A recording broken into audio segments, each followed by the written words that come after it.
I always dreamed of having my own studio, but for most of my life, it was out of my reach.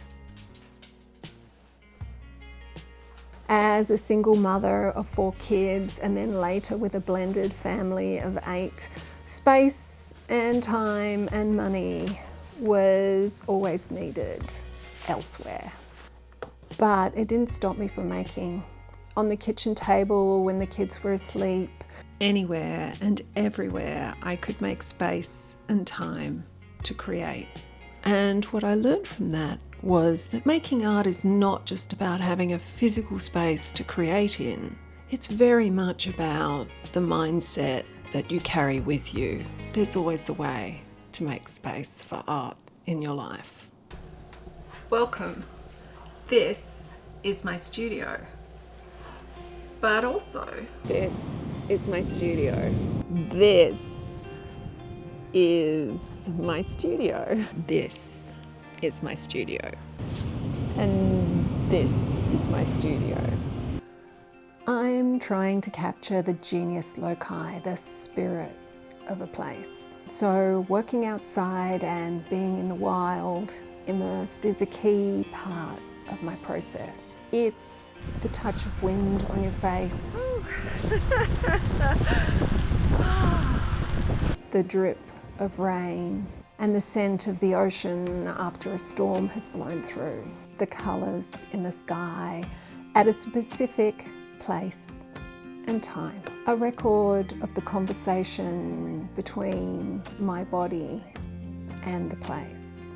Nature holds our footsteps within it, wherever we are. And there's a moment when you're fully immersed and your body dissolves into the environment around you and you become one with the wild places you are in. It is this moment that I'm trying to capture in my work.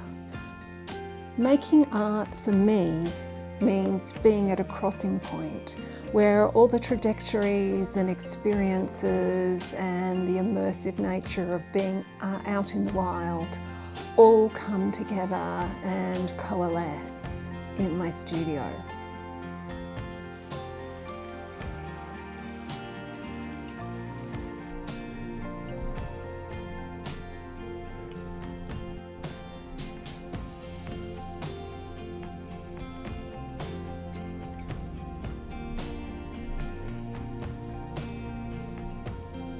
Like a weather front that blows through and shapes the land in its wake.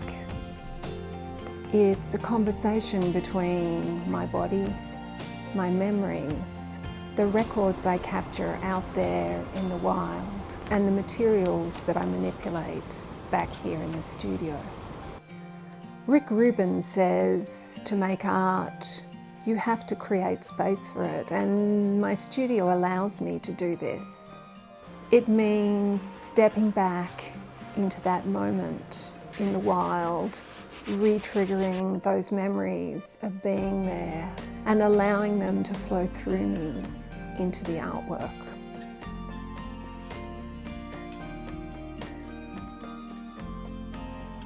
In the studio, I stand at the center of all of those things and seek the hidden knowing that is creation.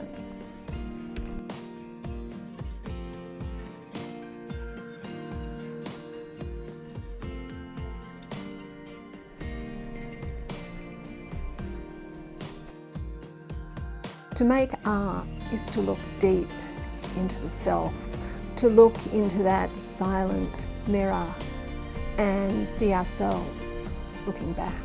It's about being unafraid of that inner life. It requires suspending that berating voice, acknowledging it, moving through it, and working alongside it. The studio is a place of solitude. It's the rituals and practices that you use to stare doubt in the face and to create in spite of it. More important than the studio is the mindset of making space for creating.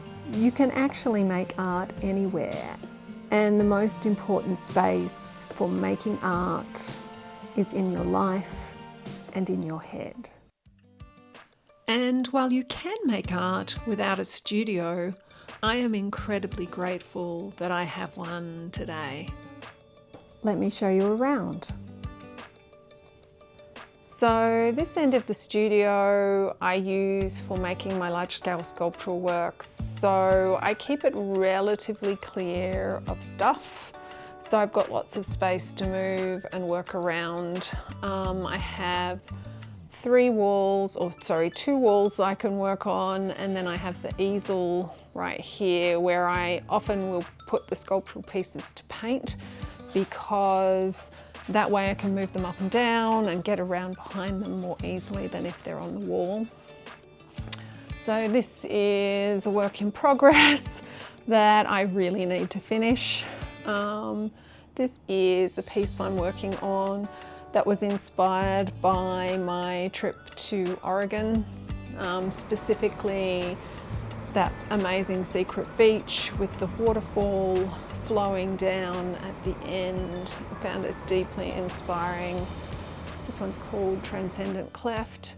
It's one that's just come back from an exhibition, so it's hanging up there while it's waiting for me to put it away. I have two carts. One, I keep my brushes and then my mediums, and then this cart here is my painting cart. So I have my palette on here, and then all of my paints and my pigments and spec containers are all in this. Now I have them on carts so that I can move them around the studio wherever I need for whatever I'm working on at the moment. This is my card catalogue. I found this in a thrift store. It's amazing. It keeps all of my materials organised, as you can see. I have art materials at the top and then tools down the bottom. Here I have my plan files.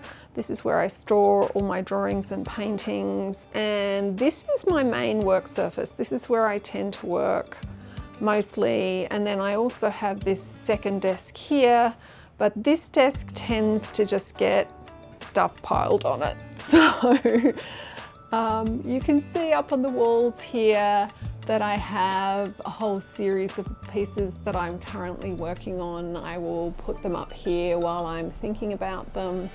And these again are all inspired by that trip to Oregon, and I am planning to do a video on that. So you might want to subscribe if you haven't already, so you can find out more about those in an upcoming video. And then over above my desk I have these IKEA Scargus little pegboards, which I find super useful. So I have drawing pencils and all my inks, my gouache, some water brushes, all my different kinds of tape that I use.